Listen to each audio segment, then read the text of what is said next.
મહર્ષિ દયાનંદ આશ્રમ યજ્ઞની સંસ્કૃત ઋચાઓથી ગુંજી ઉઠ્યું. ગીતા જીવન જીવવાની કળા શીખવે છે ડૉક્ટર ચંદ્રગુપ્તજી. સુપા મહર્ષિ દયાનંદ સ્મારક ગુરુકુલ સુપા ખાતે ગીતા જયંતિની ઉજવણી હર્ષ અને ઉમંગભેર કરવામાં આવી.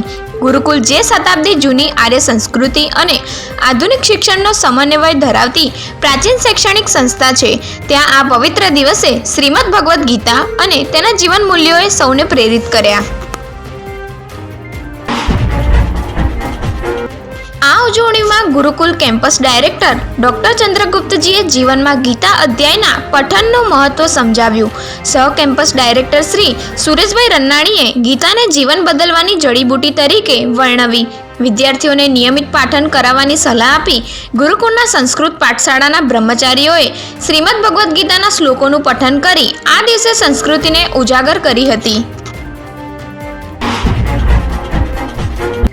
વિધિવત યજ્ઞ હવન સાથે આ ઉજવણીને પ્રારંભ આપવામાં આવ્યો. ગુરુકુળના આચાર્ય દીપેશજી, આચાર્ય વિવેકાનંદજી, આચાર્ય પ્રતીકજી અને શ્રદ્ધાનંદ આશ્રમના ગૃહપતિઓએ પણ ભાગ લીધો.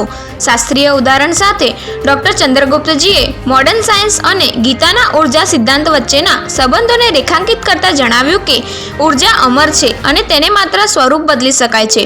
આ વિજ્ઞાનના સિદ્ધાંત ગીતા દ્વારા હજારો વર્ષ પહેલા રજૂ કરાયા હતા.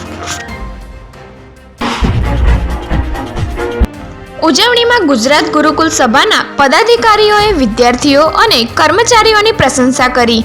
મંત્રી શ્રી પંકજસિંહ ઠાકોરે આશ્રમ દ્વારા ઊંચા શિક્ષણ સાથે વધુ તકો પૂરી પાડવામાં આવી રહી હોવાના વખાણ કર્યા.